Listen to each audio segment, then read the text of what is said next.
they need a shakeup. And European industry jumping in can help with that shakeup. They're also going to need to adopt new and low cost technologies, or we're going to have new startups or smaller companies that start to supplant some of the things that they do. So I actually think it's healthy for the industry that they need this.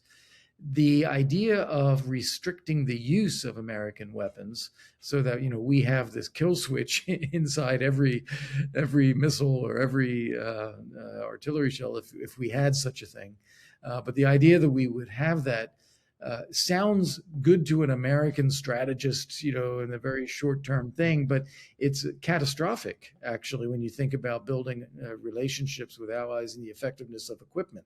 Do you think President Trump's actually bitten off too much at the moment? If you look at what he's dealing with, he's dealing from a longer-term perspective with the relationship with China. And that came to head very early on with the comments he made about Greenland and about Panama and the ports at either end of the Panama Canal, and the Chinese rise through South and Central America. What he's building up around Venezuela. He's got the Middle East that's still bubbling away, and all of that seems to be slowly but surely falling apart again. And of course, this European conflict. There's only so much one man with that sort of a level of decision making where he doesn't have a strong team around him can deal with it at any one go. And then domestically, he's got what's coming out with the Epstein files, and of course, looking slightly further forward, we've got the midterms coming up. Has he got the capacity? To be honest, I think he's done the right thing here. The world is the world that we have. We're not gonna deal with one issue and pretend the other issues aren't there. We have to deal with all of them. And he's had some successes. He's had some success with Gaza. It's not complete, but he's had some success there. He had some success with Congo. He has gotten everybody focused on ending the war in Ukraine. Now, he hasn't pulled the trigger on tough measures on Putin to bring that about, but he's at least got everybody talking about how to end the war, which is positive. So I think these are the right things to do. It's a question of getting the right pressures and policies in place in order to bring it about. I still think that despite everything and everything we've talked about, President Trump may yet get a ceasefire in Ukraine next year sometime, because the fundamentals of Russia's economy are crumbling. The finances for the Kremlin budget, the finances for the military, inflation, interest rates, labor shortages, lack of economic growth, you name it. There's a number of things that are not working in Russia's economy now. And Putin, though he puts on a brave face of unlimited strength, actually knows that this is the case. His economic advisors seem to be more honest than his military advisors. And so he is aware that this is a situation. He just thinks that he can ride it out and outlast the US and the West in Ukraine. But if we can demonstrate that's wrong, we may yet end up with a ceasefire next year. And Trump could hasten that, or he could delay it, but I think it may be heading that direction, and Trump would get the credit. Yeah, well, the other thing that President Trump has done is he's brought the European leaders and the European elements of NATO together in a way that they haven't been beforehand, and started to wake them up to stand up to their own responsibilities. Do you think, when history is written and looks back on Trump's time, actually his slightly off the wall tactics that he's using are actually going to be looked at favorably, and people will say, in reality, you did achieve things in a very unconventional way, but you did achieve things. Yeah, I don't think the tactics will ever be looked at favorably, but I think they may look at President Trump as having been effective, because what he has done is effectively strengthen NATO. By getting countries to spend 5% of GDP on defense and take more responsibility themselves rather than just waiting for the United States. So that is actually, as you say, it has cemented Europe a bit in ways that were not done before. So I think that is positive. And I think in a lot of other ways, you'll see that there were accomplishments. It was just by very unconventional and even sometimes what some would describe as vulgar means, but it has actually produced some results. One other thing, you mentioned historians, and it's always something I think about, but I think historians will have a very interesting time comparing President Obama and President Trump, because they come from very different political backgrounds and philosophies, and yet many of the things they are doing are similar. It was uh, President Obama who wanted to pull back and end two wars. He wanted to abandon Afghanistan, and he said so in a speech in 2009. Same thing with Iraq and Syria. He couldn't, in the end, do it because he got sucked back in. But those were goals that he had. He talked about no nation building abroad, but doing nation building at home. He talked about European allies as freeloaders.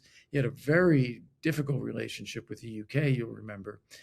He wanted to pivot to Asia. He withdrew U.S. forces from Europe to their lowest level since the Cold War, or since World War II, even, which are much higher again now compared to where they were under Obama.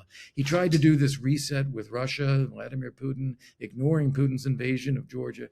There are a lot of similarities here, and that's because I think they are reflecting something in the American public, which is this desire to leave the world behind, that we can pull back behind our shores and we should be okay. Well, yes, isolationism is interesting, but the other bit that Donald Trump seems to have done is he's stimulated the European defense industry, so that it can step up and support Ukraine with Ukraine's needs, and it's also then buying weapons from the United States. But do you think by doing that, actually, from a longer term perspective, he's undermining the U.S.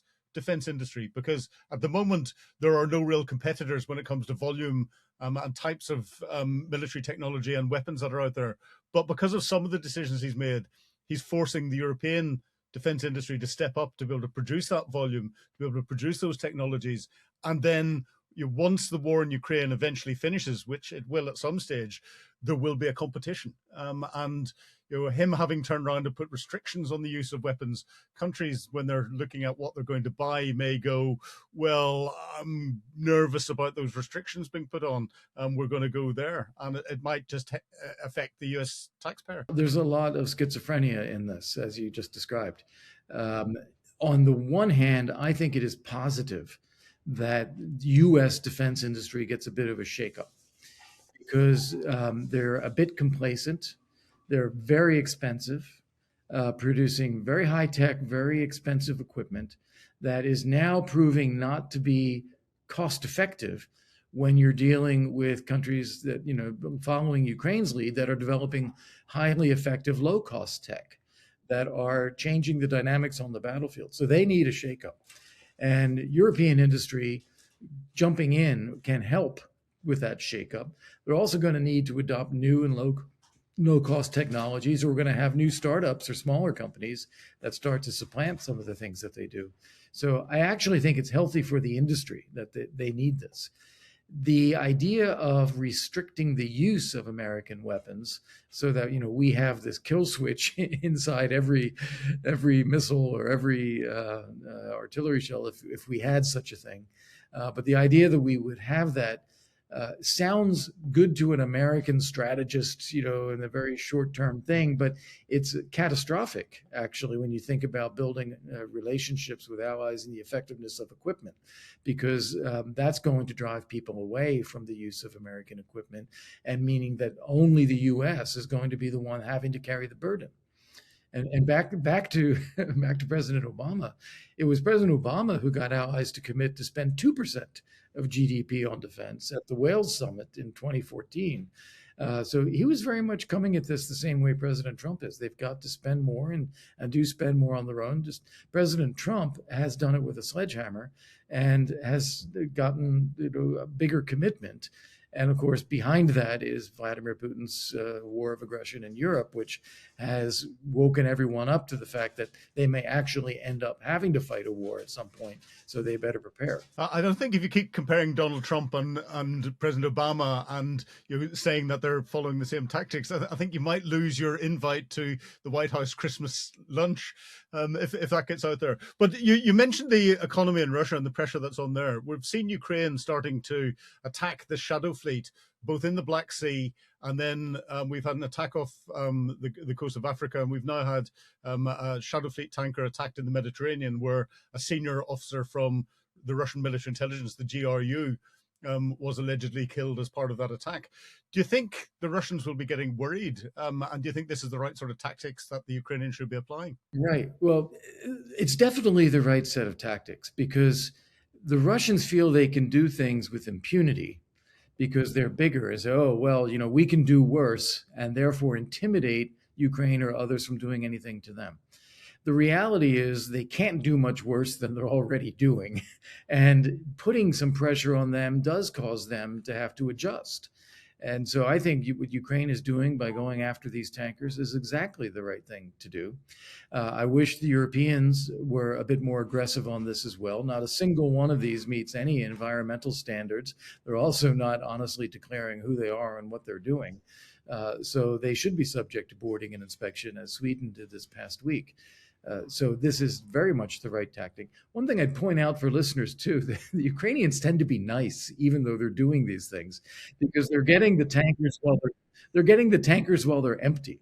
So they're not creating an environmental catastrophe at the same time. Well, that shows a level of planning and sophistication amongst the Ukrainian. It's their HUR, GUR, but also their security services, the SBU, that seem to be working not together, but they're carrying out all these audacious operations. And every time, President Zelensky is accused of not having any cards.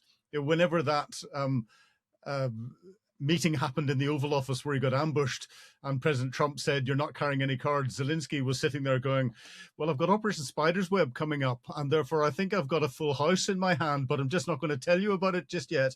And again, we're getting President Trump attacking Zelensky and saying he hasn't got any cards, and we get this audacious unmanned submarine attack against a Kilo-class submarine in a Russian port in the Black Sea, blowing that up.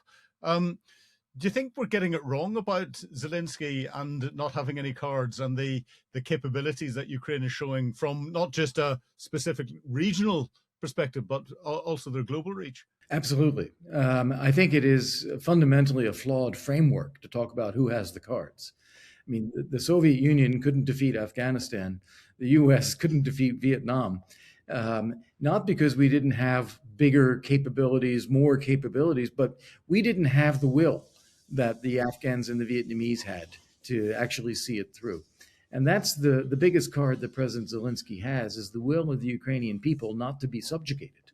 Whereas Russia is pressing people into service, or giving them huge signing bonuses, knowing that they're going to be killed, which go to their families. This is not a motivated military, and it is not one that people can feel proud of serving their leadership. And the Russian people are largely, when we're talking about Moscow and St. Petersburg, largely protected from the impact of this war. So that tells you that Putin knows if they were not protected, it would not be popular. And he is trying to do everything possible to maintain the political stability inside Russia to allow him to continue the war. So I think that this is one of the tremendous advantages that Ukraine has, is the will of the Ukrainian people. Then they also have a lot of other advantages too, that are maybe not unique. Russia also has natural resources, energy, talented people, and so forth. But Ukraine seems to be much more able to mobilize them effectively. This whole drone warfare thing was invented by the Ukrainians in the last couple of years. Russia has now copied, but this is something that the Ukrainians did themselves. But the Ukrainians are taking the war to the Russians and the Muscovites and those in St. Petersburg with their attack on the oil refineries and the oil storage, and therefore the impact that that's having on fuel prices and therefore cost of living, the inflation rates that there are across Russia. And then, of course, we get Russian generals who failed to check underneath their cars. And I come from Northern Ireland, and believe me, I checked underneath my car every time I got into it whenever I lived and I served there. Do you think the Russian people are going to start to recognize what is going on, and that will start to put real pressure on Vladimir Putin? Well, honestly, I think they do recognize it already. When you talk about inflation and gas shortages and mysterious, blowing up of factories here and there. I think they know it already, but they don't feel they can do anything about it.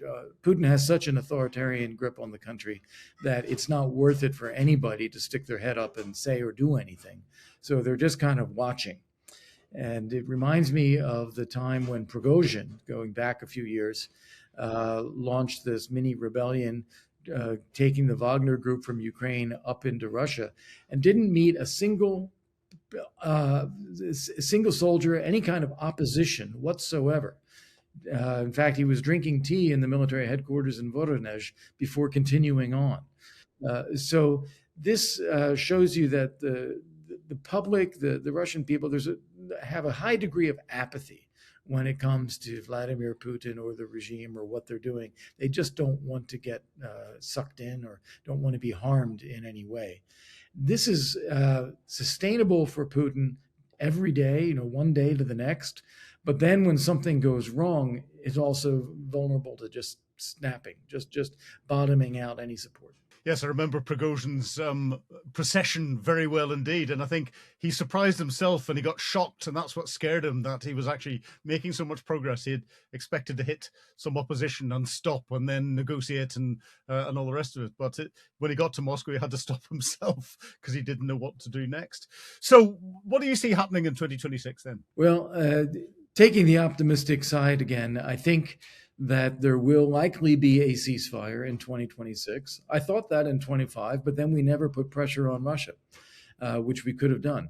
I think we will get a ceasefire in 26, maybe even without that pressure on Russia, because the fundamentals are shifting against Russia economically, financially, and in some ways even militarily. He doesn't have a bottomless well of soldiers that he can just keep throwing out and having killed at the rate he's having them killed.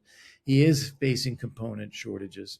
Oil prices are down significantly from where they were. Russian oil and gas are going at a steep discount, particularly the oil.